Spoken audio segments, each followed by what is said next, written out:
Canada's unemployment rate remained stubbornly high last month. It now stands at 7.1%. A rise in part-time work offset a drop in full-time positions. Let's get all the details from our correspondent, Kristiaan Yeo, who is standing by at the Toronto Stock Exchange. Kristiaan, what's going on there?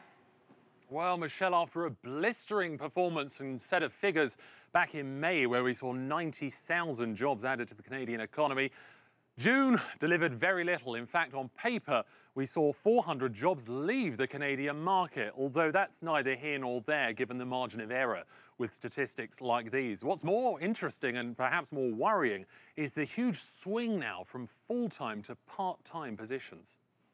For Canada's job seekers, May was a month of relief and celebration, with the biggest monthly jobs gain in almost 11 years, surpassing all expectations. But the pace didn't continue in June. Unemployment stood firm at 7.1%, and youth unemployment edged up slightly to nearly 14%. As schools and colleges break for summer, temporary seasonal work could be masking a sharper decline, with new part-time positions offsetting the loss of more than 32,000 full-time jobs. That may be fine for students still in school earning some summer cash, but not so promising for those ready to start their careers. They have, one degree, perhaps they have 2 degrees or a degree and a diploma, and the only jobs that they can find are, part-time work in retail or the service sector. And that's simply unacceptable. That's a huge waste of human talent, and it's really impacting our overall productivity. So why are jobs for young people drying up? Well, for employers, there are cheaper, more flexible options available, namely temporary foreign workers. Schemes designed to fill highly specialized roles have expanded to cover all areas of the economy. These are traditionally jobs that young people have done and have filled. What we're seeing is young people being pitted against migrant workers. With keen foreigners willing to fill short-term roles with almost no job security, many employers are reluctant to take on graduates or offer paid training.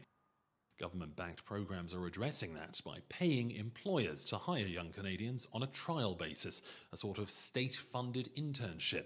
The view is to turn a fixed period of weeks assignment, that after that support ended, that the employer would then take that individual on as a full-time permanent employee.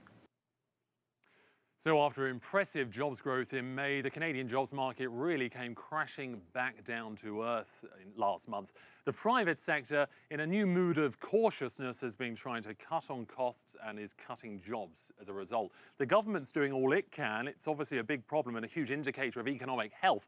It's trying its best to offset these declines by creating more jobs in the public sector and subsidising, as you saw there, job placements and training schemes. But it can only do so much to protect these new workers from the realities of this grim economic situation. Michelle. Okay, we're going to have to leave it there. Thank you so much, Kristiaan Yeo, live for us at the Toronto Stock Exchange.